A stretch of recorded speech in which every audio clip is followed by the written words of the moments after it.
तो आज के जो बिजनेस आइडिया का प्रोडक्ट है उस पे किसी भी कोरोना का कोई फर्क नहीं पड़ता, इसकी सेल बरकरार रहती है। चाहे सर्दी हो चाहे गर्मी हो, सेल इसकी हमेशा बरकरार रहती है। ना तो कोई मैन्युफैक्चरिंग करनी है ना ही कोई पैकेजिंग करनी है, जैसा लेना है वैसे ही आगे होलसेल में ट्रेडिंग करनी है। यह है एक बहुत ही प्रॉफिटेबल बिजनेस आइडिया जिसको आप एक मीडियम इन्वेस्टमेंट के साथ काफी अच्छे रिटर्न्स पा सकते हो। बहुत मेहनत लगती है वीडियो बनाने के लिए। मेरे चैनल को सब्सक्राइब कीजिए, मुझे मोटिवेट कीजिए। Thank you so much. तो स्वागत है आपका पूरा बिजनेस चैनल में, जहां लंबी लंबी फेंकना मना है और होती है सीधी सच्ची बिजनेस की बात। और अपनी हर वीडियो को स्टार्ट करने से पहले मैं 30 सेकेंड्स का बिजनेस मोटिवेशन दिखाता हूं, क्योंकि हर बिजनेसमैन को मोटिवेशन की और पॉजिटिव रहने की हमेशा जरूरत रहती है। तो यह है आज का बिजनेस मोटिवेशन। कुछ बड़ा करना है तो अपनी राह खुद चुनो। भेड़ बकरियों की तरह नहीं, शेर की तरह चलो। कितना भी कठिन हो रास्ता, हर हाल में आगे बढ़ो। ये दुनिया तुम्हें डराएगी, सताएगी, रुलाएगी, हर रोज एक नया रूप दिखाएगी। पर जिस दिन तुम अपनी मंजिल को पाओगे, तब यही दुनिया नाम तुम्हारा जपते जपते पीछे पीछे आएगी। तो जो लोग पहली बार आए हैं मेरे चैनल पे, मेरे चैनल का नाम है पूरा बिजनेस चैनल, और आज की बिजनेस आइडिया का जो प्रोडक्ट है वो है A4 पेपर। तो A4 पेपर की डिमांड तो हम सभी लोग जानते हैं। सबसे ज्यादा डिमांड इसकी रहती है स्टेशनरी की शॉप्स पे, जेरोक्स की मशीन्स पे, कॉर्पोरेट्स में इसकी बहुत डिमांड रहती है। और जब से ये लेटर्स का चलन खत्म हुआ है और ईमेल और डिजिटल इंडिया जो प्रधानमंत्री जी ने हमें जागरूक किया है जिसके बारे में, तब से A4 पेपर्स की डिमांड्स तो और बहुत ज्यादा बढ़ गई है। 2020 की अगर मैं बात करूं तो इसकी 40% ग्रोथ देखी गई थी और 2021 से 22 में इसमें 73% की ग्रोथ देखी गई है। तो बिजनेस आइडिया है A4 पेपर का। उससे पहले हमें पेपर की क्वालिटी के बारे में जानना बहुत जरूरी है ताकि हम धोखा ना खाएं खरीदते हुए। देखिए, पेपर की जो क्वालिटी नापने का जो माप है वो है GSM, यानी कि ग्राम पर स्क्वायर मीटर। इससे क्या मतलब होता है कि एक पेपर की मोटाई कितनी है। और मोटाई की जरूरत कहां आती है? मोटाई की जरूरत वहां आती है जब आप जेरोक्स वाले को बोलते हैं कि फ्रंट साइड पे भी फोटोकॉपी करनी है और बैक साइड पे भी फोटोकॉपी करनी है, या प्रिंट आउट जब आप लेते हैं तो फ्रंट साइड पे भी करते हैं और बैक साइड पे भी करते हैं। अगर उस पेपर का GSM कम होगा तो बैक साइड पे उसका प्रिंट आउट नहीं निकल पाएगा, क्योंकि जिसका GSM कम होगा मतलब उसके पेपर की मोटाई कम होगी। और अगर GSM अगर अच्छा होगा तो दोनों साइड प्रिंट आउट निकल पाएंगे। इसी वजह से मार्केट में 70 GSM से 80 GSM के पेपर की ही डिमांड होती है। तो हमें 70 GSM, 75 GSM या 80 GSM के ही पेपर लेने हैं। ये जो रिम आती हैं ये 500 पेपर के बंडल में आती है, जिसका एक पैकेट बनता है। अब बात करते हैं कि हमें पेपर खरीदना कैसे है। देखिए, 3 तरीकों से आप पेपर को खरीद सकते हैं। आप लोकल होलसेलर से खरीद सकते हैं, आप इंपोर्टर्स के थ्रू खरीद सकते हैं, या आप खुद इंपोर्ट कर सकते हैं। लेकिन खुद इंपोर्ट करने में सबसे ज्यादा रिस्क इन्वॉल्व है शुरू के टाइम में। अगर आप बिल्कुल बिगनर हैं तो आप क्या करेंगे, आप सीधा अलीबाबा की साइट पे चले जाएंगे और आप देखेंगे कि इतने सस्ते रेटों पे पेपर मिल रहा है और आप ऑर्डर वहां से मंगवा लेंगे। लेकिन आपको सावधान रहने की जरूरत है। अलीबाबा की साइट पे काफी सारे स्कैम्स हिस्ट्री में देखे गए हैं। वो क्या स्कैम होता है, कैसे होता है, उसके बारे में भी मैं आपको बता देता हूं। आप जैसे कि देख पा रहे हैं कंप्यूटर स्क्रीन पे, यहां पे मैंने A4 पेपर के रेट्स ढूंढ रहा हूं। यहां पे आप देखिए, मुझे 30 रुपए की रिम, 60 रुपए की रिम, 55 रुपए की रिम मिल रही है।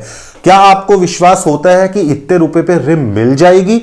अब ये लोग क्या करते हैं, ये इतने सस्ता रेट दिखाते हैं कि हम जैसे भोले लोग इनके जाल में फंस जाते हैं और पेमेंट कर देते हैं, लेकिन वो माल कभी भी हमारे पास नहीं पहुंचता।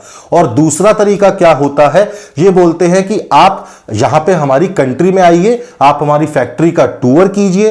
तो अगर आप ज्यादा अच्छे लेवल पे करना चाह रहे होते हैं इस बिजनेस को, आप उनकी कंट्री में जाके उनका फैक्ट्री टूर लेना भी पसंद करोगे।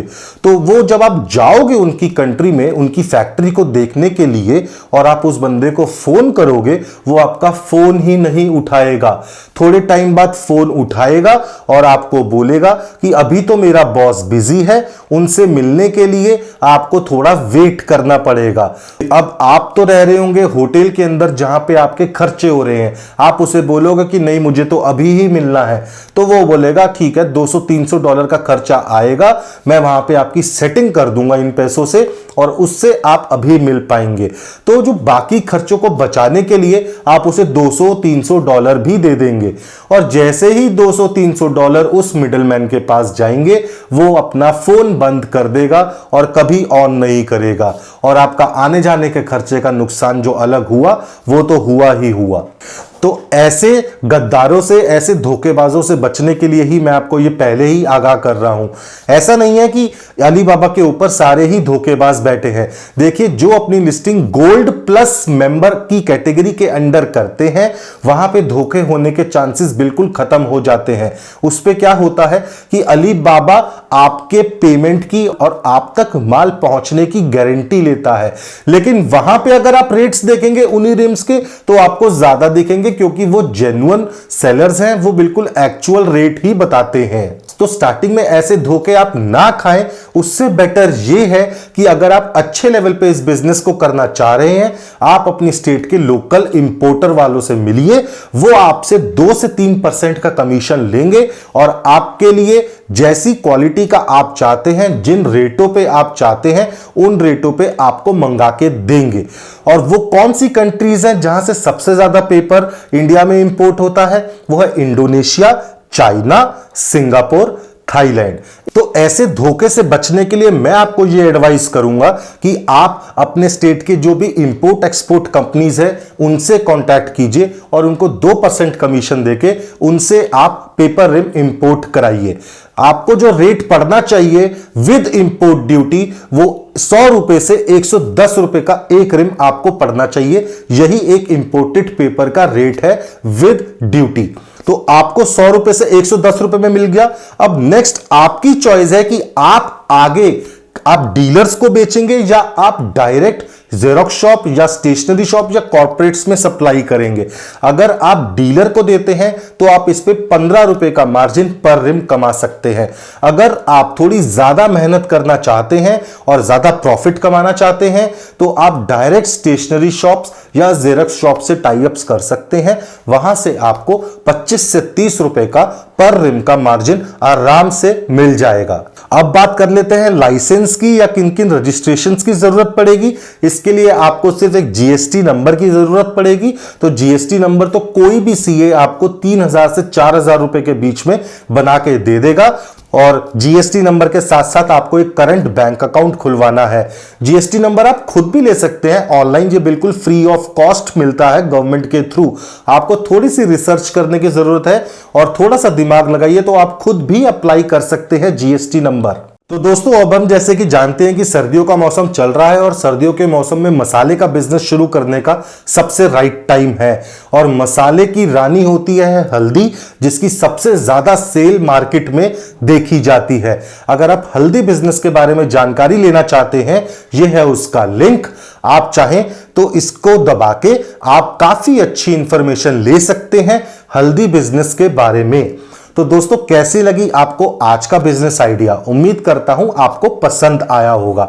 अगर आपको पसंद आया तो एक लाइक का बटन दबा दो और मेरे चैनल को सब्सक्राइब कर लो और बेल नोटिफिकेशन भी दबा देना, ताकि मेरी हर वीडियो आपके पास सबसे पहले पहुंच सके और आप वो नॉलेज ले सके जो आपको एक बिजनेस स्टार्ट करने में काफी ज्यादा हेल्पफुल होगी। तो थैंक यू सो मच मेरी वीडियो देखने के लिए।